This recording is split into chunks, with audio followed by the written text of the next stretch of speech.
Soy Sarah, tengo 32 años y fui maestra y viví en Seattle. Pensé que tenía un matrimonio normal hasta el día en que me desperté en una cama de hospital y me di cuenta de que la mentira de mi marido estaba a punto de ser expuesta. Lo que dijo el médico a continuación me salvó la vida. Todavía tiemblo mientras les cuento esta historia porque incluso 2 años después, los recuerdos de lo que me hizo, el dolor que me causó, el miedo con el que viví todos los días, todavía me persiguen, pero necesito compartir esto, necesito que escuches lo que pasó porque tal vez, solo tal vez, mi historia ayude a alguien más a escapar del infierno en el que yo estaba viviendo. Antes de contarte cómo las palabras de ese doctor cambiaron todo, por favor dale me gusta, suscríbete y comenta. Música, debajo del lugar desde donde estás mirando, tu apoyo significa el mundo para mí. Me recuerda que ya no estoy solo, que hay gente que se preocupa, que escucha y que cree en sobrevivientes como yo, así que, por favor, tómate un segundo para hacerlo. Esperaré, gracias. Ahora, déjame llevarte de nuevo al principio porque necesitas entender cómo llegué aquí. Tienes que entender que no siempre fui esa mujer destrozada y asustada que yacía en una cama de hospital con moretones cubriendo mi cuerpo. Hubo un tiempo en que sonreía, en que reía, en que realmente creía en el amor. Dios, fui tan ingenua, tan estúpida, tan ciega. Lo conocí hace 6 años en la boda de un amigo. Era encantador. Increíblemente encantador.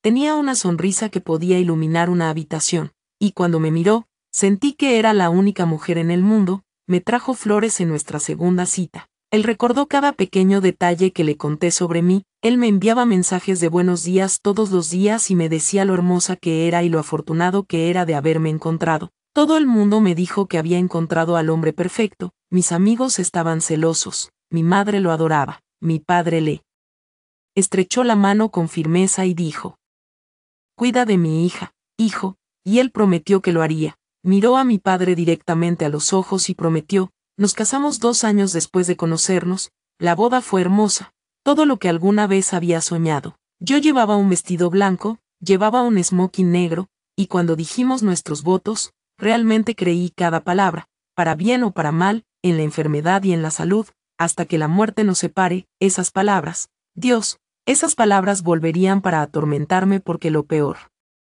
es que llegó mucho antes de lo que jamás hubiera podido imaginar. Comenzó 6 meses después de la boda. 6 meses. Eso fue todo lo que se necesitó para que la máscara se cayera y su verdadero yo emergiera detrás de esa sonrisa encantadora. Estábamos cenando, una noche de martes normal. Había preparado pollo a la parmesana, su plato favorito, pero aparentemente lo había cocinado demasiado. Dio un mordisco y su cara cambió. Fue como ver un interruptor accionarse. Un segundo era mi marido y al siguiente era alguien a quien no reconocía, alguien cuyos ojos se volvieron fríos y oscuros y se llenaron de rabia. Ni siquiera sabes cocinar una comida sencilla, ¿verdad?, dijo, con voz baja y peligrosa. ¿Qué clase de esposa eres? Me reí nerviosamente, pensando que estaba bromeando. Cariño, esto es un poquito exagerado. ¿Puedo hacer algo más? Fue entonces cuando ocurrió. Fue entonces cuando su mano tocó mi cara por primera vez. La bofetada resonó en nuestra cocina y me quedé allí. En estado de shock, mi mano presionó mi mejilla ardiente, incapaz de procesar lo que acababa de suceder. Él me había golpeado, mi marido me había golpeado. No te atrevas a reírte de mí, susurró.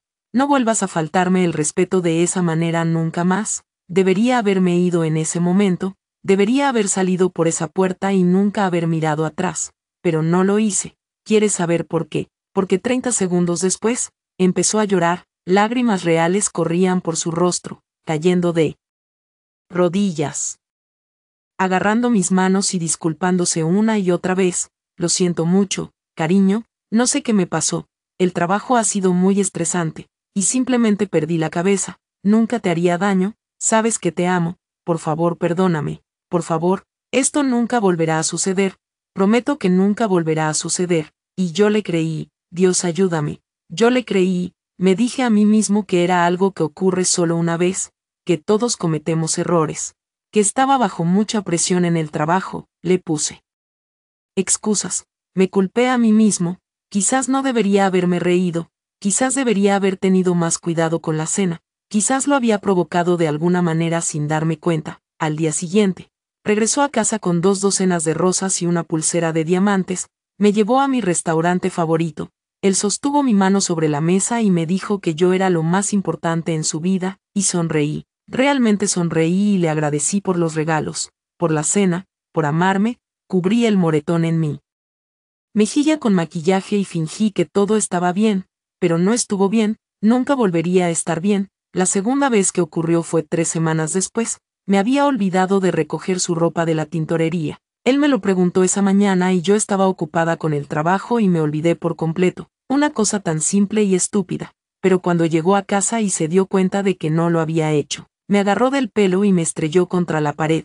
Sentí que el aire abandonaba mis pulmones y sentí que el dolor explotaba en mi espalda y mis hombros. Me sostuvo allí, su rostro a centímetros del mío, su mano enredada en mi cabello. Tienes un solo trabajo como mi esposa, escupió, un solo trabajo, cuidarme, hacer lo que te pido, y ni siquiera puedes hacer eso. Luego me empujó al suelo y se alejó como si nada hubiera pasado. Me quedé allí tirado en el suelo llorando, confundido y aterrorizado. Este no era mi marido, este no era el hombre con el que me había casado, pero así era a la vez hombre. El marido encantador y amoroso en público y el monstruo tras puertas cerradas. Después de eso, se convirtió en un patrón, un ciclo enfermizo y retorcido en el que quedé atrapada. Él me lastimaba y luego se disculpaba. Él me compraba regalos. Era dulce y cariñoso durante unos días o quizás una semana, y luego algo lo enfurecía de nuevo y la violencia regresaba. Cada vez era peor que la anterior. Cada vez me decía a mí mismo que sería la última vez. Cada vez que me equivoqué, empezó a aislarme de mis amigos. Al principio fue sutil. ¿De verdad necesitas salir con las chicas esta noche? Pensé que podríamos pasar tiempo juntos. Luego se volvió más controlador. ¿Por qué siempre estás hablando por teléfono con tus amigos? No soy suficiente para ti. Al final, se ponía furioso cada vez que hacía planes con alguien. Los estás eligiendo a ellos antes que a mí, tu propio marido. Entonces dejé de hacer planes, dejé de llamar a mis amigos, dejé de salir. Era más fácil que lidiar con su ira. Mi familia fue la siguiente. Él buscaba peleas justo antes de las reuniones familiares, asegurándose de que yo estuviera demasiado molesta o demasiado lastimada para ir. Diles que estás enfermo. Él mandaría, diles que tienes gripe o algo así. Así que lo hice, puse excusas, cancelé planes. Mi madre empezó a llamar con menos frecuencia. Me dolió haber seguido cancelando las cenas familiares. Podía oírlo en su voz. La decepción, la confusión, pero ¿qué podía decirle? Que mi marido me pegaba, que estaba atrapada, que tenía miedo. No pude. Estaba demasiado avergonzado, demasiado incómodo. Como admitir ante tu familia que te has convertido en esa mujer que siempre juraste que nunca serías, la que se queda con un hombre que la lastima. Creí que era más fuerte que eso. Pensé que si alguna vez me encontraba en esa situación, me iría inmediatamente. Pero cuando lo estás viviendo, cuando estás en medio de ello, todo es diferente, todo es complicado y confuso y absolutamente aterrador. Las palizas se hicieron más frecuentes. Lo que comenzó como una vez cada pocas semanas se convirtió en una vez a la semana, luego varias veces a la semana y luego a diario. Cada día encontraba una razón para lastimarme. La casa no estaba lo suficientemente limpia. La cena no estuvo lista a tiempo. Lo miré de forma equivocada. Había dicho algo que le molestó. Había respirado demasiado fuerte. No importaba lo que hiciera o no hiciera. Nada nunca estuvo bien, nada nunca fue lo suficientemente bueno. Me golpeaba en el estómago donde no se veían los moretones. Me tiraba del pelo hasta que creía que me lo arrancaría del cuero cabelludo. Me retorcía los brazos detrás de la espalda hasta que oía que algo explotaba. Él me pateaba cuando estaba en el suelo, y todo el tiempo me decía que era mi culpa, que me lo merecía, que si simplemente lo escuchara, si simplemente hiciera lo que tenía que hacer, él no tendría que disciplinarme. Disciplina, así lo llamó, como si fuera un niño al que le tuvieran que dar una lección, como si su violencia estuviera de alguna manera justificada. De alguna manera es mi culpa. Empecé a usar mangas largas incluso en verano, cuellos de tortuga para ocultar las huellas dactilares alrededor de mi cuello, gafas de sol para cubrir los ojos negros, constituir tanto maquillaje en capas gruesas para ocultar los moretones que pintaban mi piel en tonos púrpura, azul, amarillo y verde. Me miré al espejo y apenas me reconocí. Había perdido peso porque estaba demasiado ansioso por comer. Mis ojos tenían una mirada vacía y angustiada. Parecía un fantasma. Yo también me sentí como uno, intenté irme una vez, solo una vez. Fue después de una noche particularmente mala en la que me golpeó tan fuerte que no pude caminar bien durante 2 días. Preparé una maleta mientras él estaba en el trabajo. Tomé el poco dinero que tenía ahorrado y me fui a un motel al otro lado de la ciudad. Sentí una oleada de esperanza y de libertad, lo había hecho. Por fin había escapado, pero él me encontró, no sé cómo, pero me encontró en 6 horas. Apareció en la puerta de la habitación del motel y cuando la abrí pensando que era el personal de limpieza, allí estaba, la mirada en su cara, nunca la olvidaré, pura rabia mezclada con esta locura posesiva, me arrastró de vuelta a casa tomándome del brazo, sus dedos clavándose en mi piel con tanta fuerza que dejaron moretones. Una vez dentro, cerró la puerta con llave y me golpeó peor que nunca antes. Me golpeó con los puños cerrados una y otra vez, diciéndome que le pertenecía, que era su esposa, que no tenía derecho a irme, que si alguna vez intentaba huir de nuevo, me mataría, y yo le creí absolutamente. No eres nada sin mí, él gritó en mi cara, nadie más te querría, mírate, eres patético, débil, inútil, tu familia ya ni siquiera te llama, tus amigos se han olvidado de ti, soy todo lo que tienes, ¿me entiendes? Yo soy todo lo que tienes, y en ese momento yo también lo creí que estaba atrapada para siempre, que esta era mi vida ahora, que había tomado mi decisión cuando me casé con él y ahora tenía que vivir con las consecuencias. Dejé de pensar en irme, dejé de esperar algo mejor, simplemente sobreviví día a día, hora a hora, tratando de no hacer nada que pudiera molestarlo, caminando sobre cáscaras de huevo en mi propia casa. Él me amenazaba constantemente. Si se lo dices a alguien, diré que estás loco, nadie te creerá, no tienes ninguna prueba, es tu palabra contra la mía, y soy un miembro respetado de esta comunidad, eres solo una mujer histérica que no puede manejar su matrimonio, y tenía razón, no tenía ninguna prueba, él fue cuidadoso, me lastimó donde no se notaba o podía ocultarlo fácilmente, fue inteligente y calculador, él sabía exactamente lo que estaba haciendo, el control financiero también empeoró, se hizo cargo de todas nuestras cuentas, no tenía acceso al dinero, él me dio una pequeña asignación para comestibles y yo tenía que llevarle recibos de todo lo que compraba. Si le pagaba $1 más, me acusaba de robarle y el castigo era severo. Ya no pude trabajar más, me había obligado a dejar mi trabajo de profesora hacía meses, alegando que ganaba suficiente dinero y que mi lugar estaba en casa, sin ingresos propios, sin ahorros, sin independencia financiera. Yo dependía completamente de él, estaba completamente bajo su control. Esto continuó durante 3 años. 3 años de abuso diario, 3 años viviendo con miedo, 3 años acostándome sin saber si despertaría a la mañana siguiente, 3 años deseando no hacerlo. Hubo noches en las que pensé en acabarlo yo mismo, el dolor, el miedo, la desesperanza, fue demasiado, me quedaba en el baño con un frasco de pastillas, pensando en lo fácil que sería tragármelas todas y desaparecer en la nada, no más dolor, no más miedo, no más él, pero no pude hacerlo. Una pequeña parte de mí, una pequeña chispa que no había extinguido por completo, persistió, me aferré al recuerdo de quien solía ser. Quien podría volver a ser si pudiera sobrevivir lo suficiente para escapar. Luego llegó el día que lo cambió todo, el día al que se hace referencia en el título en el que hiciste clic, el día en que me desmayé, el día que me llevó al hospital, el día en que su mentira empezó a desmoronarse. Era un jueves, lo recuerdo porque los jueves siempre eran malos. Él llegaba a casa del trabajo de mal humor todos los jueves. Había algo en las reuniones semanales con su jefe que lo estresaba, y cuando él estaba estresado, yo pagaba el precio. Había preparado la cena exactamente como a él le gustaba, bistec, poco hecho, puré de patatas, judías verdes. Yo pondría la mesa bonitamente. Tenía su cerveza favorita esperándolo. Pensé que tal vez, solo tal vez, podría evitar su enojo esa noche si todo era perfecto. Pero nada nunca fue lo suficientemente perfecto. Tomó un bocado del filete y lo escupió. Esto es repugnante. ¿Qué le hiciste? Lo cociné exactamente como a ti te gusta. Tartamudeé. Con el corazón ya acelerado por el miedo, medio raro, como siempre, es exagerado, dijo con voz fría, no puedes hacer nada bien, ¿verdad? Se puso de pie y supe lo que venía, intenté retroceder, pero no había ningún lugar a donde ir. Me agarró por el cuello y me estrelló contra el refrigerador. Mi cabeza golpeó el metal con un golpe sordo y vi estrellas.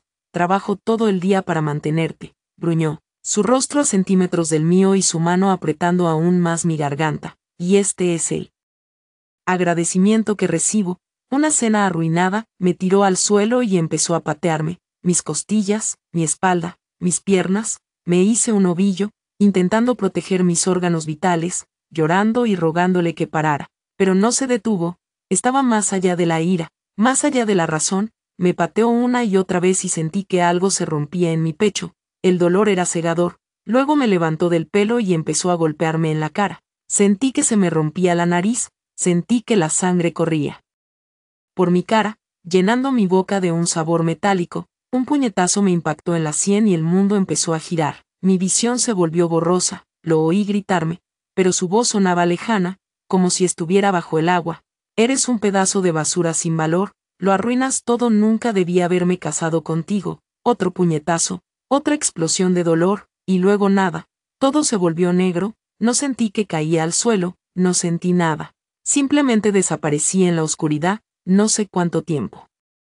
Estuve inconsciente, podrían haber sido minutos u horas, pero cuando comencé a recuperarme, ya no estaba en el suelo de la cocina, me estaba moviendo, empujando, intenté abrir los ojos, pero uno de ellos estaba hinchado y cerrado, a través de mi único ojo funcional, apenas podía distinguir que estaba en un auto, su auto, y él conducía, murmurando para sí mismo en pánico,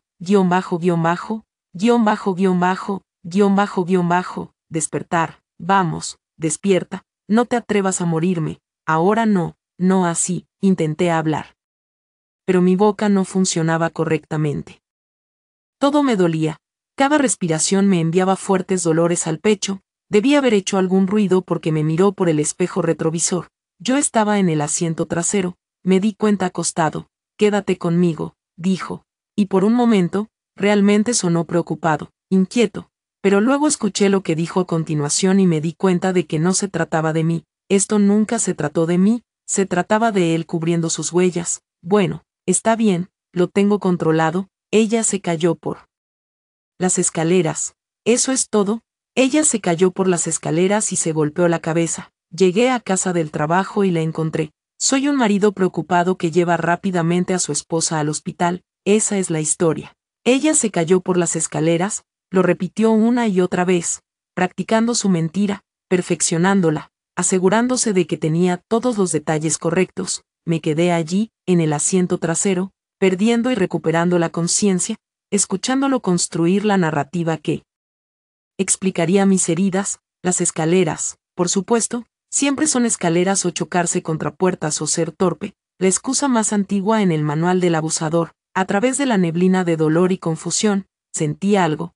Una pequeña chispa de esperanza, me llevaba al hospital, estaría rodeado de otras personas, médicos, enfermeras, personas que puedan hacer preguntas, personas que podrían ver a través de su mentira. Esta podría ser mi oportunidad, quizás mi única oportunidad, pero esa esperanza fue inmediatamente aplastada por el miedo, y si no me creyeran, ¿qué pasaría si en cambio le creyeran? Él estaba allí conmigo, él controlaría lo que yo decía y con quién hablaba. Y aunque lograra decirle la verdad a alguien, ¿qué pasaría después?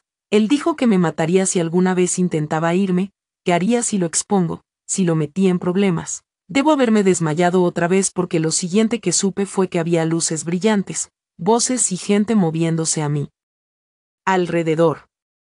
La sala de emergencias, me encontraba en una camilla que me llevaban por un pasillo, intenté concentrarme, intenté comprender lo que estaba pasando, pero todo era tan confuso, tan doloroso. Escuché su voz alta y clara, desempeñando perfectamente el papel de marido preocupado. Por favor, ayúdala. Llegué a casa del trabajo y la encontré al pie de las escaleras. Ella debe haberse caído, había sangre por todas partes. Por favor, tienes que ayudar a mi esposa. Qué buena actuación. Un pánico y una preocupación que suenan tan genuinos. Si no lo supiera, si no hubiera vivido lo que realmente ocurrió, yo mismo le habría creído. Me trasladaron a una cama de urgencias. Una enfermera comenzó a controlar mis signos vitales mientras un médico me examinaba. Él estaba flotando cerca, desempeñando su papel hermosamente, sosteniendo mi mano, acariciando mi cabello suavemente, tan suavemente, Nada que ver con la forma en que lo había tirado antes, diciéndome que todo estaría bien. Diciéndole al personal médico lo preocupado que estaba por mí, el médico empezó a hacer preguntas. ¿Puedes decirme qué pasó? Abrí la boca. Miré a mi marido parado allí y sentí que las palabras morían en mi garganta. Sus ojos estaban fijos en los míos, y aunque su expresión parecía preocupada y amorosa, pude ver la advertencia en su mirada. No te atrevas, no digas ni una palabra antes de que pudiera responder. Él saltó. Ella se cayó por las escaleras. Yo no estaba en casa cuando ocurrió. Pero cuando llegué, ella estaba inconsciente en el fondo. Tenemos escaleras de madera y debe haberse resbalado. El médico asintió, tomando notas, pero la enfermera, una mujer probablemente de unos 50 años con ojos amables, seguía mirándome con una expresión que no podía descifrar. Preocupación, sospecha, no lo pude decir. Señora, ¿puede contarnos con sus propias palabras qué sucedió? La enfermera preguntó suavemente. La miré, luego a él y luego volví a mirarla. Quería gritar la verdad. Quería contarles todo. Pero el miedo era demasiado fuerte. Él estaba allí mismo, escuchando cada palabra. Si dijera algo, si dijera la verdad, ¿qué me haría una vez que llegáramos a casa? No lo recuerdo, susurré, mi voz apenas audible. Recuerdo estar en lo alto de las escaleras y luego nada. Me apretó la mano y, para cualquiera que estuviera mirando, habría parecido un gesto de consuelo y apoyo, pero sentí lo fuerte que apretaba, la presión de sus dedos. Otra advertencia. Está bien, cariño, dijo. Suavemente, estás a salvo ahora, te cuidarán bien. El médico ordenó radiografías y una tomografía computarizada. Necesitamos revisar si hay fracturas o hemorragias internas. ¿Podría decirme si siente dolor en alguna zona específica? En todos lados, logré decir, me duele todo. Tuvieron que cortarme la camisa para poder examinarme bien y fue entonces cuando vi que la expresión de la enfermera cambiaba. Ella había descubierto mi torso, e incluso yo podía ver lo que estaba mirando.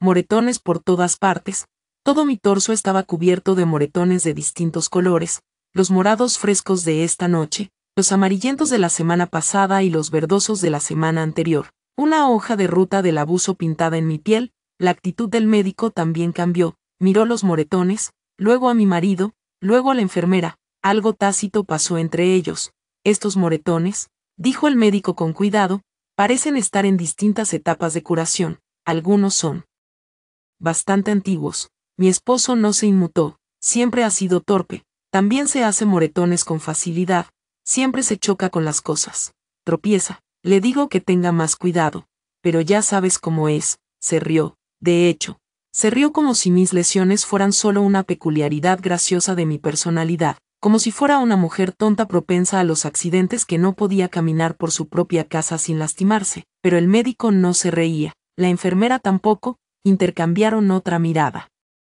Y entonces la enfermera dijo: vamos a hacerle esas tomografías. Señor, tendrás que esperar aquí.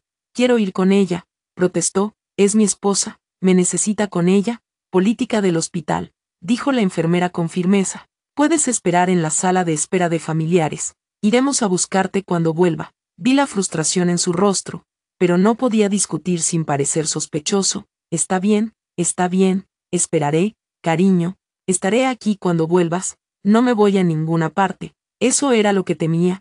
Me llevaron en silla de ruedas por otro largo pasillo hasta el departamento de radiología. La enfermera estuvo conmigo todo el tiempo, y una vez que estuvimos lejos de urgencias, lejos de él, se inclinó hacia mí. Cariño, dijo en voz baja, esos moretones no son de una caída por las escaleras. Llevo 30 años siendo enfermera, sé lo que es el abuso. Las lágrimas empezaron a correr por mi rostro, no pude contenerlas más. Está bien, continuó, estás a salvo ahora mismo, él no puede llegar a ti, aquí, pero necesito que me digas la verdad. ¿Te hizo esto? Quería decir que sí, quería contárselo todo, pero el miedo seguía ahí, paralizándome. No puedo, me matará, no lo entiendes. Si digo algo, me matará, no permitiremos que eso pase. Ella lo prometió. Tenemos seguridad, tenemos recursos, podemos ayudarte, pero tienes que decir la verdad. Entró el técnico de rayos X y la conversación tuvo que terminar. Me tomaron imágenes de la cabeza, el pecho y las costillas, luego me hicieron una tomografía computarizada. Todo el tiempo mi mente daba vueltas. Debería decírselo, podría decírselo. ¿Qué pasaría si lo hiciera? ¿Qué pasaría si no lo hiciera? Cuando me llevaron de vuelta a urgencias, estaba en una habitación diferente a la anterior, una habitación privada en lugar de la sala abierta. Mi marido estaba allí, por supuesto, de pie junto a la cama, con esa falsa preocupación aún impresa en el rostro. ¿Cómo está?, preguntó. Que mostraron las pruebas. El médico vendrá enseguida para hablar de los resultados, dijo la enfermera con frialdad. Los minutos que siguieron se sintieron como horas. Me tomó la mano, me acarició el pelo, cumplió su parte a la perfección, pero cada pocos segundos, cuando estaba seguro de que nadie lo veía, se acercaba y me susurraba advertencias al oído. ¿Recuerdas lo que te dije? Te caíste por las escaleras. Eso es todo. Si dices algo diferente, sabes lo que pasará. Haré que lo que hice esta noche parezca nada comparado con lo que te haré a ti, ¿me entiendes? Asentí levemente, demasiado aterrorizada para hacer otra cosa. Entonces el médico regresó con una tableta con los resultados de mis pruebas, y aquí es donde todo cambió. Aquí es donde mi vida, mi pesadilla, dio un giro que nunca podría haber anticipado. Este es el momento de la miniatura, el momento que me salvó la vida.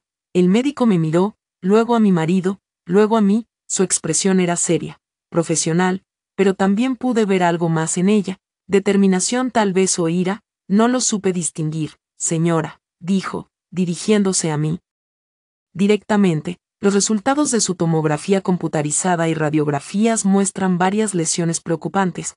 Tiene una conmoción cerebral, la nariz rota, 3 costillas fracturadas y evidencia de fracturas previas que no sanaron bien. Hizo una pausa, y en esa pausa, pude sentir a mi esposo tensarse a mi lado, su mano apretando la mía.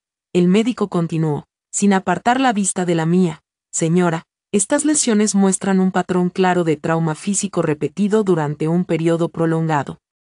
Los hematomas en su cuerpo sugieren múltiples incidentes que ocurrieron a lo largo de semanas, posiblemente meses. Las fracturas se encuentran en diversas etapas de curación. Estas lesiones no son compatibles con una caída por las escaleras. Observé la cara de mi marido y fue entonces cuando sucedió. Se quedó congelado, completamente congelado, todo el color desapareció de su rostro. Su boca se abrió ligeramente, pero no salieron palabras. Por primera vez desde que lo conocí, no tuvo respuesta. Ninguna mentira preparada, ningún encanto al que recurrir. Él simplemente se quedó allí congelado mientras su historia cuidadosamente construida se desmoronaba a su alrededor. El médico no había terminado. Estos son indicadores claros de que existe violencia doméstica en curso. Los patrones de lesiones son inconfundibles para los profesionales médicos capacitados en la evaluación de traumas. Ya me puse en contacto con la seguridad del hospital y los servicios sociales. Necesito hablar contigo a solas sin tu marido presente. Ahora espera solo un minuto. Mi marido se sobresaltó, alzando la voz, y esa máscara encantadora finalmente se deslizó para revelar el monstruo que había debajo. Pero el médico lo interrumpió. Señor, voy a tener que pedirle que abandone la habitación inmediatamente. Esto no es una negociación. Ella es mi esposa. No puede separarme de mi esposa. En realidad, puedo, y yo soy seguridad. 2 guardias de seguridad aparecieron en la puerta como si hubieran estado esperando afuera. Probablemente lo habían sido. Mi marido me miró y la rabia en sus ojos era aterradora, pero no pudo hacer nada, no aquí, no delante de testigos. Estaba atrapado, expuesto y lo sabía. Esto es ridículo, balbuceó, intentando recuperar el control de la situación. Se cayó por las escaleras. Diles, Sara, diles lo que pasó, diles que eres torpe, que te lastimas fácilmente, que, señor, tiene que irse ya, dijo uno de los guardias de seguridad con firmeza. Dando un paso al frente, no me voy sin mi esposa, señor. Si usted no se va voluntariamente, lo escoltaremos afuera y nos pondremos en contacto con la policía. Tu elección. Me miró fijamente durante un largo rato y pude ver que estaba calculando, tratando de descubrir su siguiente movimiento. Entonces pareció tomar una decisión. Él se iría, pero se aseguraría de que yo supiera que esto no había terminado. Está bien, dijo apretando los dientes. Me voy, pero Sarah, recuerda a quién perteneces, recuerda lo que te dije. Te espero afuera, te estaré esperando. Los guardias de seguridad lo escoltaron afuera y, por primera vez en 3 años, estaba en una habitación sin él. Podía respirar, podía pensar. Podía hablar sin miedo a represalias inmediatas. En cuanto se cerró la puerta, me derrumbé por completo, todas las lágrimas que había estado conteniendo, todo el miedo, todo el dolor, brotaron de mí en sollozos fuertes. Todo mi cuerpo se estremeció con la fuerza, y aunque mis costillas protestaban, no podía dejar de llorar. La enfermera llegó enseguida, tomándome de la mano, diciéndome que estaba bien, que estaba a salvo. El médico acercó una silla junto a mi cama y esperó pacientemente a que me calmara lo suficiente para hablar. Necesito que me digas la verdad, dijo con suavidad, una vez que mis sollozos se calmaron. Tu marido te hizo esto, y por fin, dije las palabras. Había estado demasiado aterrorizada para decirlo durante 3 años. Sí, esa sola palabra me abrió las compuertas. En cuanto empecé a hablar, no pude parar. Toda la historia salió a borbotones con la primera bofetada, la escalada, las palizas diarias, el control, el aislamiento, las amenazas. Les conté todo, cada horrible detalle de los últimos 3 años, y me escucharon, me creyeron. Llamaron a una defensora de violencia doméstica, se llamaba María, tenía ojos amables y una voz suave. Se sentó conmigo y me explicó mis opciones, mis derechos, los recursos disponibles. Me dijo que no tenía que irme a casa con él, que podía presentar una denuncia policial, que había lugares seguros a los que podía ir, pero está afuera, dije con la voz temblorosa. Dijo que me estaba esperando, lo decía en serio. Estará ahí afuera y si intento irme, no se acercará a ti. María me aseguró que los de seguridad ya están al tanto de la situación, la policía está en camino, e incluso si intenta acercarse a ti, lo arrestarán por violando los protocolos de seguridad del hospital. No lo entiendes, insistí, sintiendo el pánico crecer en mi pecho. No sabes de lo que es capaz. Me dijo que si alguna vez se lo contaba a alguien, si alguna vez intentaba irme, me mataría, y lo decía en serio. Sé que lo decía, lo entiendo, dijo María en voz baja. Estuve donde tú estás hace 15 años. Mi exmarido me mandó al hospital igual que el tuyo te lo hizo a ti igual que tú. Tenía miedo de hablar, pero lo hice y sobreviví y tú también lo harás. Un agente de policía llegó unos 20 minutos después, la detective Morrison, una mujer de unos 40 años con cabello castaño corto y una actitud sensata, tomó mi declaración, fotografió todas mis lesiones y documentó cada detalle que pude recordar. El historial médico serviría como prueba, las fotografías servirían como prueba, mi testimonio serviría como prueba. Tenemos suficiente para arrestarlo ahora mismo, me dijo. Agresión y lesiones como mínimo, con más cargos probablemente a medida que investiguemos más. ¿Es eso lo que quieres? Que quería. Durante 3 años, no me habían permitido desear nada. Durante 3 años, él había controlado mis deseos, mis necesidades, mi propia existencia, y ahora, alguien me preguntaba qué quería. Sí, dije, con la voz más fuerte que en años, sí, quiero que lo arresten, quiero que pague por lo que me hizo, quiero que no pueda volver a hacerme daño. Entonces eso haremos. El detective Morrison dijo que sigue en la sala de espera del hospital, lo arrestaremos. Y también emitiremos una orden de protección de emergencia, lo que significa que legalmente no puede acercarse a ti, contactarte ni intentar comunicarse contigo de ninguna manera. Si viola esa orden, irá directo a la cárcel. Me preguntaron si tenía algún lugar seguro a dónde ir. Les hablé de mis padres, con quienes no había hablado bien en más de 1 año porque me había aislado de ellos. María se ofreció a llamarlos para explicarles la situación. Van a estar muy decepcionados de mí, dije, con lágrimas frescas corriendo por mi rostro. Van a pensar que soy una estúpida por quedarme con él, por dejar que esto pasara. No van a pensar eso, interrumpió María con suavidad.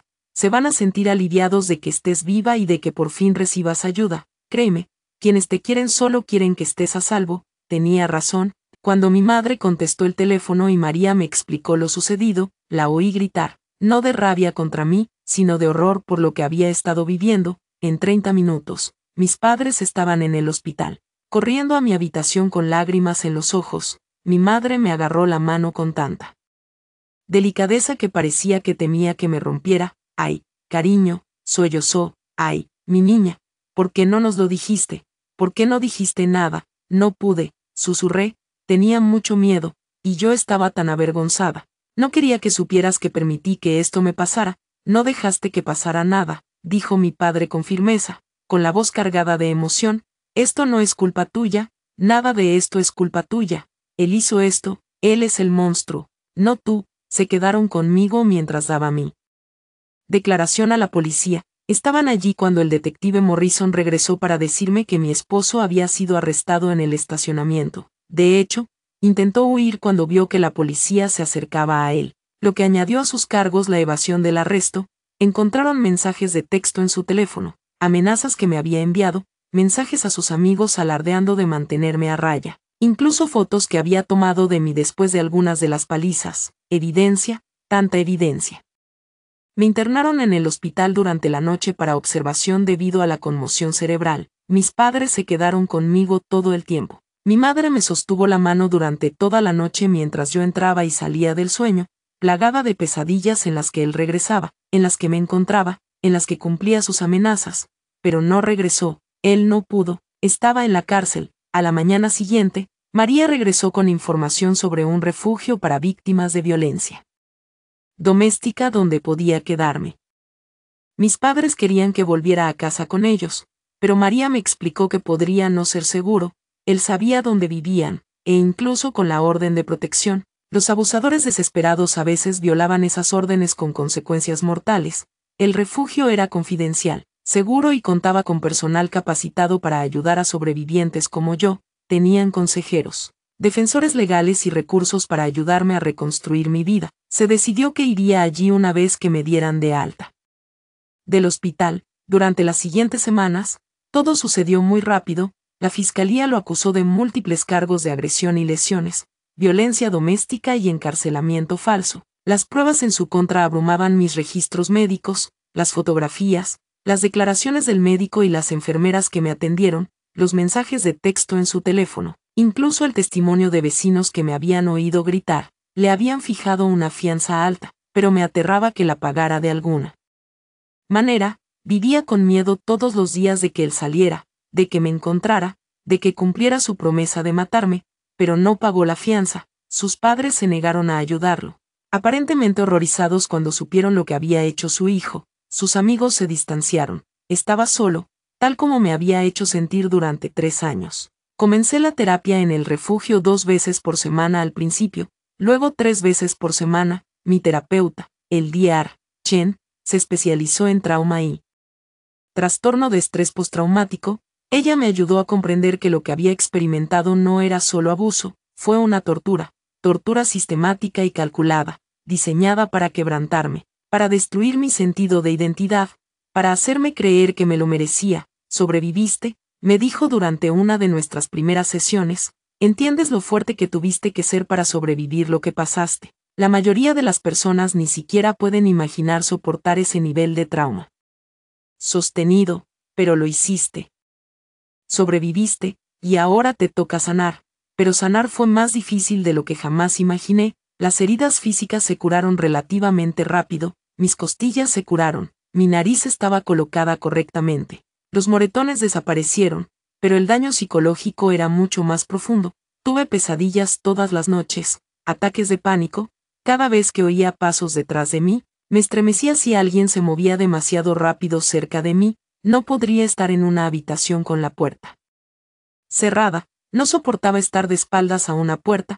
Estaba constantemente en alerta, constantemente buscando el peligro, constantemente esperando que apareciera. Las demás mujeres del refugio lo entendieron. Habían vivido sus propias versiones del infierno. Nos sentábamos juntos en la sala común por la noche, compartíamos nuestras historias, llorábamos juntos, nos apoyábamos unos a otros. No hubo juicio allí. Nadie preguntó por qué nos quedamos ni por qué no nos fuimos antes. Todos sabíamos que las respuestas a esas preguntas eran complicadas, dolorosas y profundamente personales. Me reencontré con mi familia durante este tiempo. Me visitaron en el refugio tan a menudo como se les permitió. Mi madre lloraba cada vez que me veía, disculpándose una y otra vez por no darse cuenta de lo que estaba pasando, por no esforzarse más cuando cancelaba planes o ponía excusas. No tienes nada de qué disculparte, mamá, le dije. Él era bueno ocultándolo, y yo era bueno fingiendo que todo estaba bien. Esto no fue tu culpa. Mi padre era diferente, no lloró delante de mí, pero pude ver la rabia y el dolor en sus ojos. Quiero estar 5 minutos a solas con él. decía mientras apretaba los puños. Solo 5 minutos. Eso es todo lo que necesito, papá. No, no vale la pena. Él va a la cárcel. Eso es justicia suficiente. Pero lo fue, no estaba seguro. Ninguna cantidad de tiempo en prisión podría devolverme los 3 años que me había robado, ninguna frase podría borrar el trauma. El miedo, el dolor, pero algo era algo, se trataba de rendición de cuentas. Fue él quien finalmente enfrentó las consecuencias de lo que había hecho. El juicio fue programado para 6 meses después de su arresto. 6 meses de espera, de preparación, de revivir cada momento horrible para poder testificar en su contra. La fiscal, una mujer llamada Jennifer Hess, se reunió conmigo varias veces para prepararme para lo que me esperaba. Va a tener un abogado, me advirtió. Ese abogado va a intentar desacreditarte para hacerte parecer que estás mintiendo o exagerando. Podrían afectar tu salud mental y tu estado emocional. Podrían intentar pintarte como inestable o vengativo. ¿Estás preparado para eso? Lo era. No lo sabía, pero sabía que tenía que hacerlo. Tuve que enfrentarlo en el tribunal. Tenía que contar mi historia, no solo por mí, sino por todas las demás mujeres que alguna vez sufrieron en silencio. Por cada víctima que tuvo demasiado miedo de hablar. Estoy listo, dije. Aunque no estaba seguro de serlo, haré lo que sea necesario. Esos 6 meses fueron unos de los más difíciles de mi vida. Estaba viviendo en el refugio, asistiendo a terapia, tratando de procesar 3 años de trauma mientras simultáneamente me preparaba para enfrentar a mi abusador en la corte. Presenté una demanda de divorcio inmediatamente, un divorcio de emergencia por motivos de abuso. Él trató de impugnarlo desde la cárcel, trató de alargarlo, trató de mantener cierto control sobre mí, incluso desde detrás de las rejas, pero las pruebas eran demasiado contundentes. El divorcio se concedió en un plazo de 3 meses. Comencé a reconstruir mi vida pieza por pieza. Conseguí un trabajo a tiempo parcial en una librería cerca del refugio. Fue un trabajo tranquilo y pacífico. Estaba rodeada de historias, de palabras, de la posibilidad de finales diferentes al que había estado viviendo. Mis compañeros de trabajo fueron amables y no hicieron demasiadas preguntas sobre por qué a veces saltaba ante ruidos repentinos o por qué siempre me posicionaba donde podía ver la puerta. Me reencontré con mis viejos amigos. Al principio fue incómodo, no sabían qué decir ni cómo actuar a mi alrededor, se sentían culpables por no darse cuenta de lo que estaba pasando, por no estar ahí para mí, pero poco a poco y con cuidado, reconstruimos esos puentes. Empezaron a invitarme a cosas nuevamente, citas para tomar café, noches de cine, cenas en el apartamento de alguien, pequeñas cosas que para mí parecían monumentales. Estaba recuperando mi vida, mis relaciones, mi identidad. Pero también tenía miedo porque sabía que se avecinaba el juicio, sabía que tendría que volver a verlo, sabía que tendría que sentarme en un tribunal y contarle cada cosa horrible que me había hecho mientras él estaba allí mirándome, escuchándome exponerlo. Por fin llegó el día del juicio. Entré en ese juzgado con mis padres a ambos lados de mí, con María del Refugio para Víctimas de Violencia Doméstica, con el detective Morrison y con el Dr. Chen. Tenía un ejército de seguidores, pero nunca me había sentido más solo porque, al final del día, era yo el que tenía que tomar esa posición. Yo fui quien tuvo que enfrentarlo. La sala del tribunal estaba fría y estéril. Tomé asiento en la galería y esperé a que lo trajeran. Cuando lo hicieron, sentí que no podía respirar. Llevaba un mono naranja, estaba esposado, pero parecía el mismo. Ese mismo rostro que me había sonreído el día de nuestra boda, que me había susurrado palabras de amor y luego gritado palabras de odio, que me había besado suavemente y luego me había golpeado salvajemente. Me miró, hizo contacto visual directo, y aunque estaba detenido, aunque había guardias y abogados y un juez, sentí ese viejo y familiar miedo subir a mi pecho. Tenía esa leve sonrisa en su rostro, esa mirada que decía que todavía tenía poder sobre mí, que yo todavía estaba bajo su control. Pero luego miré alrededor de la sala del tribunal y vi a todas las personas que estaban allí para apoyarme, mis padres, mis amigos, el personal médico que me había salvado, la policía que lo había arrestado, el fiscal que estaba luchando por mí, y me di cuenta de algo. Él ya no tenía poder sobre mí, no precisamente. Sí, me haría daño, sí, me traumatizó, sí, probablemente llevaré esas cicatrices por el resto de mi vida, pero yo todavía estaba aquí, había sobrevivido, y estaba a punto de asegurarme de que pagara por lo que había hecho. La fiscalía presentó primero su caso. Le mostraron al jurado fotografías de mis heridas, mostraron los registros médicos que documentan años de abuso, llamaron al médico de urgencias que me había examinado esa noche, quien testificó sobre el patrón de lesiones consistente con violencia doméstica en curso, llamaron a la enfermera que me había consolado y me había animado a decir la verdad, llamaron al detective Morrison, quien testificó sobre la evidencia encontrada en su teléfono, sobre su intento de huir cuando la policía se le acercó. Luego fue mi turno de testificar. Subir al estrado de los testigos fue una de las cosas más difíciles que he hecho en mi vida. Sentí que mis piernas iban a ceder, mis manos temblaban tanto que tuve que juntarlas en mi regazo. Me tomaron juramento y entonces Jennifer Hess empezó a hacerme preguntas. Por favor, indique su nombre para que quede constancia. Sarah Michelle Thompson. ¿Y cuál es su relación con el acosado? Él era mi marido, estamos divorciados ahora. ¿Puedes decirle al jurado cuánto tiempo estuviste casado? 3 años, y durante esos 3 años, el acusado alguna vez le hizo daño físico. Miré al jurado, 12 desconocidos que decidirían su destino, 12 personas que necesitaban escuchar mi verdad. Respiré profundamente. Sí, me hizo daño todos los días durante 3 años, les conté todo, cada horrible detalle, la primera bofetada, la escalada, el ciclo de abuso, el aislamiento, el control, las palizas diarias, las amenazas. La vez que intenté irme y él me encontró, la noche que me golpeó tan fuerte que me desmayé y me llevó al hospital. Mintiendo sobre lo que pasó.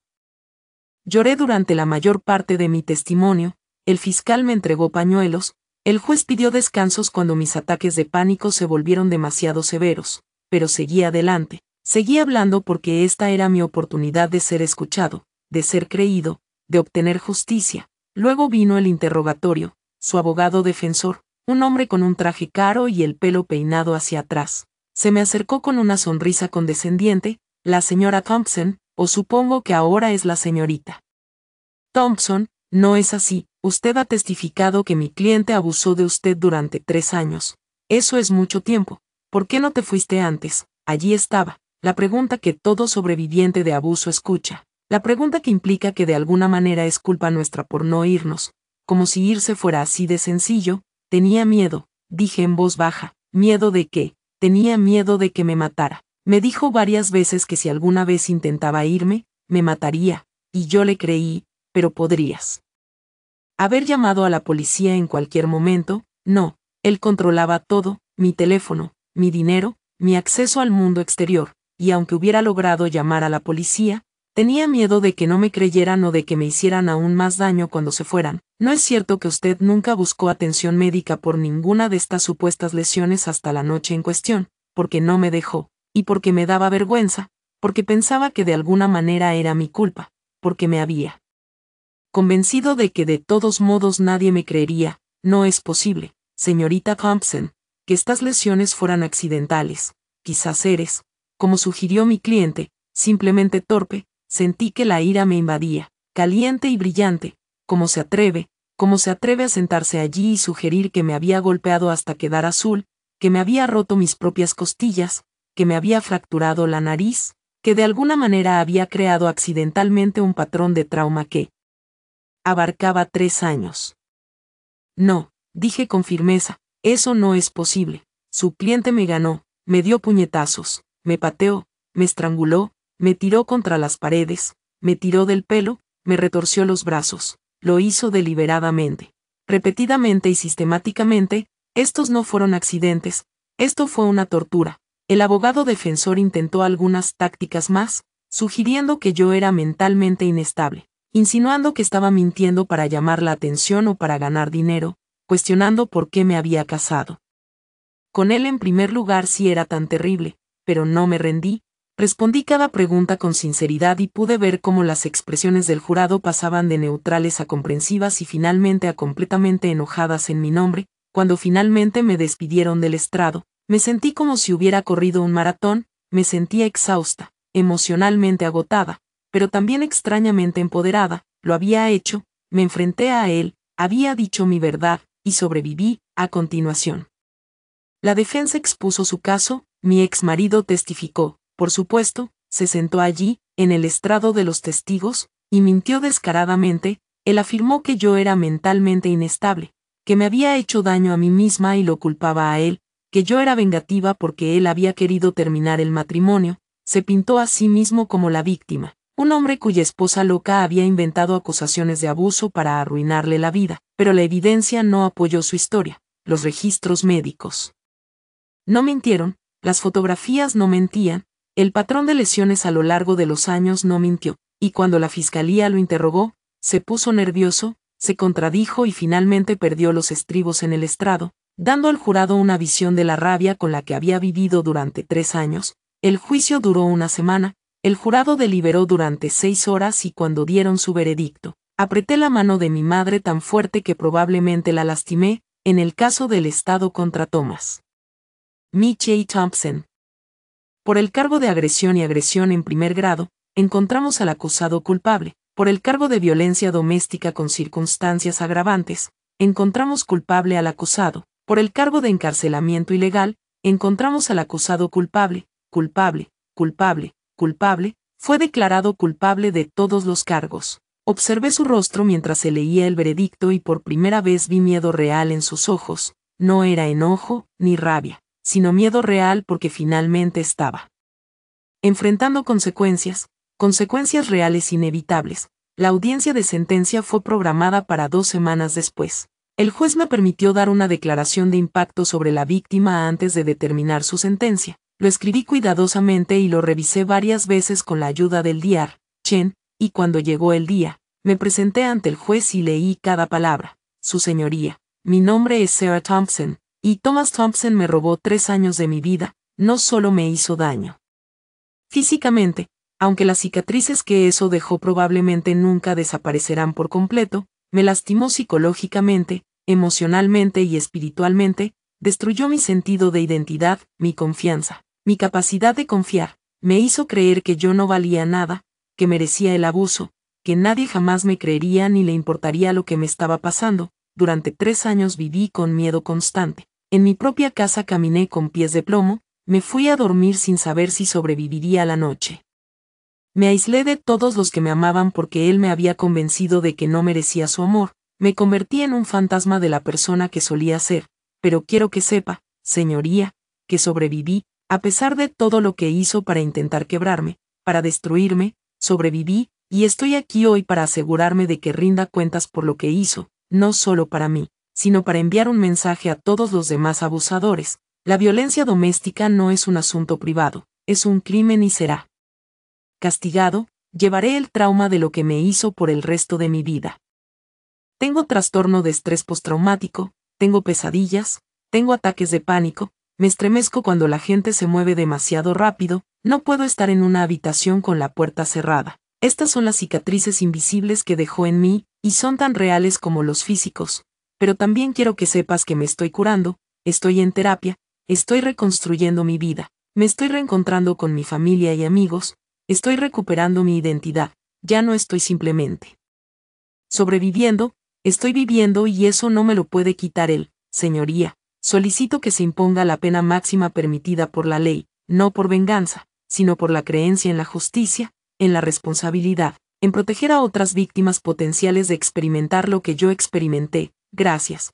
Cuando terminé de leer, no había ni un solo ojo seco en la sala del tribunal, incluso el juez parecía emocionado. El juez lo condenó a 15 años de prisión sin posibilidad de libertad condicional durante al menos 10 años. Además, cuando finalmente fuera liberado, tendría que registrarse como delincuente violento, completar programas de manejo de la ira e intervención en casos de violencia doméstica, y tendría una orden de restricción permanente que lo mantendría alejado de mí por el resto de nuestras vidas. 15 años, parecía demasiado y al mismo tiempo no suficiente, pero fue justicia real y tangible. Mientras se lo llevaban esposado, me miró una última vez, pero esta vez no miré hacia otro lado, lo miré fijamente, y lo vi en el momento en que se dio cuenta de que realmente había perdido, que ya no tenía poder sobre mí, que había ganado. Después de la sentencia, mi vida lentamente comenzó a volver a la normalidad, o más bien a una nueva normalidad porque nunca podría volver a ser quien era antes. Esa Sarah se había ido, perdida en algún lugar en esos 3 años de abuso, pero estaba surgiendo una nueva Sarah más fuerte, más sabia, más compasiva y más resiliente. Me mudé del refugio después de unos 8 meses y conseguí mi propio apartamento. Era pequeño, solo un estudio, pero era mío. Yo escogí los muebles, pinté las paredes, colgué cuadros que me gustaron. Cada decisión fue mía y solo mía, y esa libertad era embriagadora. Continué la terapia, trabajando el trauma capa por capa. El DR. Chen advirtió que la curación no era lineal, que tendría días buenos y días malos, avances y retrocesos. Ella tenía razón. Algunos días me sentí fuerte y empoderada, otros días me acurrucaba en la cama y lloraba, convencida de que nunca me curaría del todo, pero poco a poco, los días buenos comenzaron a superar en número a los malos. Regresé a la docencia después de aproximadamente un año. Al principio fue aterrador volver a estar frente a un aula y ser responsable de la educación y el bienestar de los niños, pero también fue curativo. Esos niños no sabían mi historia, no me vieron como una víctima, simplemente me veían como su maestra, la señorita Thompson, que amaba los libros y siempre tenía calcomanías para entregar por el buen trabajo. Comencé a trabajar como voluntaria en el refugio para personas con violencia doméstica en el que me había alojado. Ayudé a otros sobrevivientes y compartí mi historia cuando podría ayudar a alguien más a encontrar el coraje para irse. Me convertí en defensora y hablo en escuelas y centros comunitarios sobre las señales de advertencia del abuso y sobre cómo ayudar a alguien que podría estar atrapado en una relación violenta. Mi historia incluso apareció en las noticias locales después del juicio. Otras mujeres se acercaron a mí para compartir sus propias experiencias y agradeciéndome por hablar. Me di cuenta de que mi dolor, mi trauma, mi supervivencia, todo significaba algo, podría ayudar a otros, podría salvar vidas. Me reconcilié plenamente con mis padres y mis amigos. Aquellas relaciones que habían sido dañadas por sus tácticas de aislamiento fueron reconstruidas, más fuertes que antes. Mi madre y yo nos volvimos más cercanas que nunca. Mi padre, todavía enojado por lo sucedido, pero orgulloso de mi fortaleza, caminó conmigo en mi viaje de sanación. Incluso comencé a salir con alguien nuevamente. Aunque fue increíblemente difícil, confiar en alguien nuevo, dejar que alguien se acerque a mí, permitirme ser vulnerable, fue aterrador. Pasé por varias relaciones que no funcionaron porque no estaba preparada porque el trauma aún estaba demasiado reciente, pero seguí intentándolo, seguí exponiéndome, y aquí es donde estoy ahora, 2 años después de aquella horrible noche en la que me desmayé en el suelo de mi cocina. 2 años después me llevó al hospital y trató de mentir para salir de lo que había hecho. 2 años después de eso, el médico me miró a los ojos y me dijo lo que ya sabía, pero tenía demasiado miedo de admitir que estaba siendo abusada, que no era mi culpa, que merecía ayuda. Ahora estoy viviendo en una nueva ciudad, cambié mi nombre. Legalmente, no solo volví a mi apellido de soltera, sino que elegí un apellido completamente nuevo, un nuevo comienzo, una nueva identidad libre de él. Tengo un trabajo que me encanta. Enseñar 3er grado en una escuela primaria donde el director conoce mi historia y me apoya completamente. Tengo un apartamento lleno de cosas que me hacen feliz. Tengo amistades que son genuinas y me apoyan. Tengo una relación con mi familia que es más fuerte que nunca.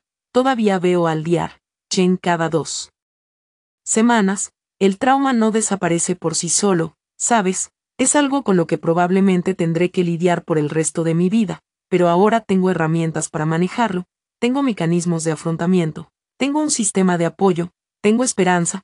Él todavía está en prisión. Lo sé porque me registré para recibir notificaciones a través del programa de servicios para víctimas. Recibiré una alerta si alguna vez lo transfieren, si su caso es revisado o si alguna vez se considera su liberación anticipada, a partir de ahora.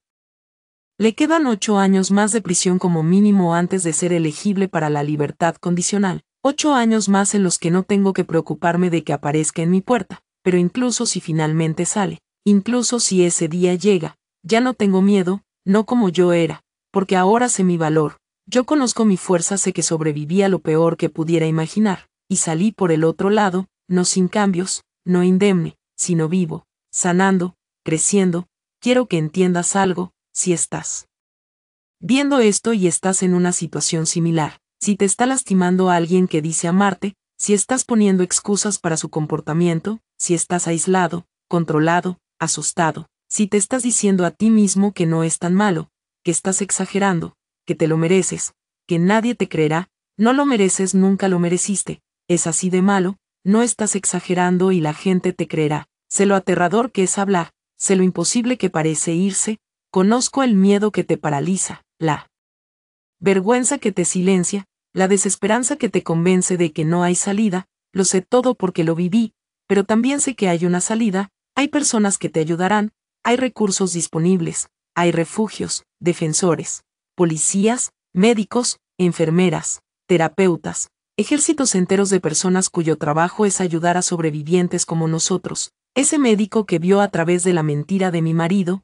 me salvó la vida al negarse a mirar hacia otro lado, al hacer preguntas difíciles. Al seguir el protocolo, aunque hubiera sido más fácil simplemente aceptar la historia que le estábamos contando, aquella enfermera que me susurraba palabras de aliento, ella me dio el coraje para finalmente decir la verdad. Esa defensora de la violencia doméstica que se sentó conmigo en el hospital, ella me mostró que había vida después del abuso, esa curación fue posible, estas personas también existen en tu comunidad, están esperando para ayudarte, pero hay que dar ese primer paso. Aterrador. Tienes que extender la mano, tienes que pedir ayuda, tienes que contarle a alguien lo que te pasa, no voy a mentir y decirte que es fácil, que no es una de las cosas más difíciles que harás jamás, alejarse de un abusador, especialmente de uno a quien amaba o aún ama, es una agonía. El trauma no termina en el momento que te vas, en muchos sentidos, esto apenas está comenzando, el proceso de curación es largo, doloroso y agotador, pero vale la pena, Dios, vale la pena despertarse por la mañana y no tener miedo, para atravesar el día sin andar con pies de plomo y para tomar tus propias decisiones, pasa tiempo con las personas que amas, haz cosas que te hagan feliz, para recuperar tu vida, tu identidad, tu sentido de identidad, vale la pena cada momento difícil del proceso de curación. Y a cualquiera que esté viendo esto y conozca a alguien que sospeche que está sufriendo abuso, por favor, no mires hacia otro lado, no aceptes excusas sobre ser torpe o propenso a sufrir accidentes, no creas historias sobre caídas por las escaleras o choques contra puertas, haga las preguntas difíciles, crea un espacio seguro para que te digan la verdad, hazles saber que crees en ellos, usted los apoya, les ayudarás, podrías salvar una vida,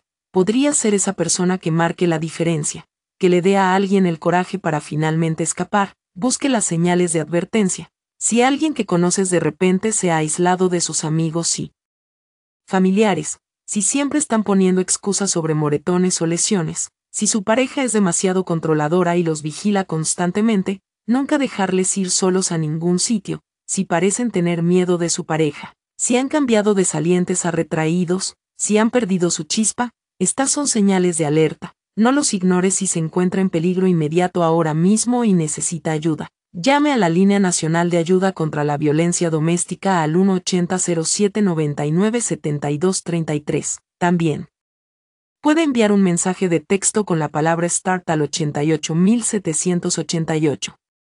Estos servicios son gratuitos, confidenciales y están disponibles las 24 horas, los 7 días de la semana. Pueden ayudarle a crear un plan de seguridad, encontrar recursos en su área y escapar de manera segura. Si no estás en peligro inmediato, pero estás siendo abusado, comienza a documentar todo, tome fotografías de las lesiones, mantenga un diario de incidentes, guarde los textos o correos electrónicos amenazantes. Cuéntale a alguien de confianza lo que está pasando, estas cosas le ayudarán más adelante si decide presentar cargos o necesita probar abuso en un proceso de divorcio, crear un plan de seguridad, sepa a dónde irá si necesita salir rápidamente. Guarde documentos importantes, algo de dinero en efectivo y objetos esenciales en un bolso que pueda agarrar fácilmente. Tenga una palabra clave que pueda enviar por mensaje de texto a un amigo o familiar de confianza. Eso significa necesito ayuda ahora. Planifique su escape con cuidado porque partir suele ser el